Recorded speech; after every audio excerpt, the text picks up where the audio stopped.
Nilabas na ang bagong Honda Beat na pinakaabangan natin ngayong taon. Ang unang kapansin-pansin na nabago sa kanya ay LED na yung kanyang ilaw. Bago na yung kanyang front looks. Kung dati napupugian na ako doon sa previous na Honda Beat na version 2, dito sa version 3, mas pinaganda na siya lalo-lalo na kapag binuksan mo yung ilaw. Mas lumalabas yung pagka-elegant ng looks niya. Before kasi bulb type pa, ngayon LED na kaya mas maliwanag na siya sa gabi. Bago na rin pala yung looks ng kanyang semi-digital meter panel with echo indicator. Ang napansin ko this time around, napakaganda nung mga indicators sa itaas ng high beam, low beam, turn signals. Tapos, blue na yung background nung kanyang maliit na digital panel. And of course, may bandang itaas ay makikita kang echo indicator na kapag umiil, ibig sabihin, matipid ang konsumo mo sa gasolina at nasa tamang RPM ka para mas ma-maximize mo yung pagiging matipid ni Honda Beat. Speaking of matipid, they claim it to have 58.2 kilometers per liter na average fuel consumption para sa ating everyday use. Of course, kung ilalagay mo siya sa Safe Run Challenge ay magiging mas matipid pa yan. But for everyday, practical use sa pang-araw-araw or even pang long ride, we can expect 58.2 kilometers per liter. Still may vary, depende sa inyong bigat, throttle habit, at road condition of course. Pinalaki na nila yung fuel tank capacity na itong Honda Beat. 4.2 liters na siya ngayon. Imagine nyo before, ang tagal nyo na bago maubos yung gasolina. How much more pa ngayon na pinalaki na nila yung gas tank?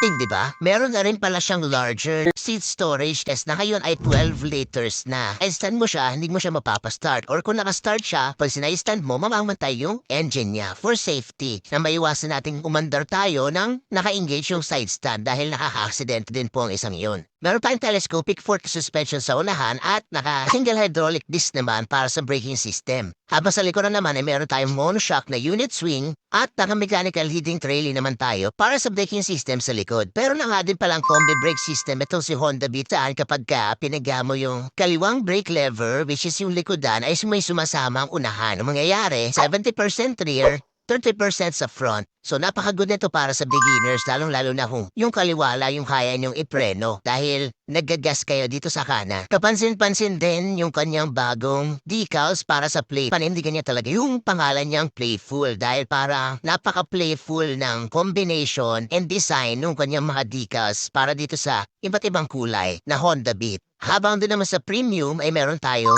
3D emblem na napaka-minimalist lang pero super premium naman ang datingan. And of course, new body design na rin po itong Honda Beat. Isa pa sa mapapansin yung na bago sa kanya ay yung kanyang secured key shutter na ngayon ay may bago na integrated seat opener. So parang doon sa mga click, doon mo na lang din bubuksan yung inyong seat sa unahan. Mas magana po yung kanyang frame this time around. Mas compact na rin yung kanyang dimension at dahil dyan ay mas optimal na yung kanyang body balance. Ito ay may bigat na yun na 90 kilograms. Napakagaan lang kaya may recommend ko sa mga baguhang riders, even for lady riders dyan, para hindi kayo ma-overwhelm sa bigat ng motorsiklo. And para naman sa mga short riders na kagaya ko, napakababa lang po na kanyang seat height. At abot na abot natin mga Pinoy dahil 702mm lang ang kanyang seat height. And syempre para sa mga nagtatanong kung anong makina ang meron itong Honda Beat ngayon, hindi pa po siya 125cc. Pero meron na siyang new generation engine, the 110cc ESP engine equipped with PGM-FI. At dahil dyan, meron tayong acceleration at 13.1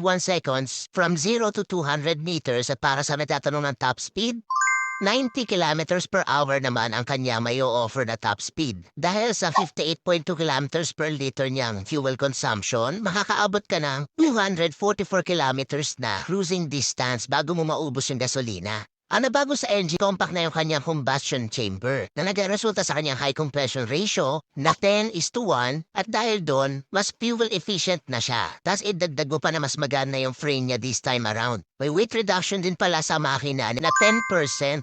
So lahat ng yan ay mag-aambal para sa mas matipid na gasolinang Honda Beat. May park brake lock na nga rin pala ang motorsiklo. Para ipaparking natin, pwede naka-engage yung kanyang rear brake at hindi siya gumulong lalong-lalo na kung uphill or downhill yung inyong mapagpaparkingan. And effective din to during traffic pag nasa stoplight para di mo naman maatrasan yung nasa likod. At maipahinga mo yung inyong mga daliri sa pagdiga ng preno. Para naman sa curious sa size ng gulong, 80x90x14 sa unahan and 90x90x14 naman sa likuran. Tubeless tires of course. Sa engine type, meron tayong 4-stroke, single overhead cam, air-cooled with ESP with a maximum power of 6.63 kilowatts at 7,500 RPM and a maximum torque of 9.3 Newton meters at 6,000 RPM. You'll have our compact na taillight na integrated na doon yung kanyang turn signals. Kaya wala ka naiintindihan ng mga nakalitaw na turn signals. And of course, meron din tayong plate light and reflector. Habang yung kanya namang tambucho is plain and simple lang with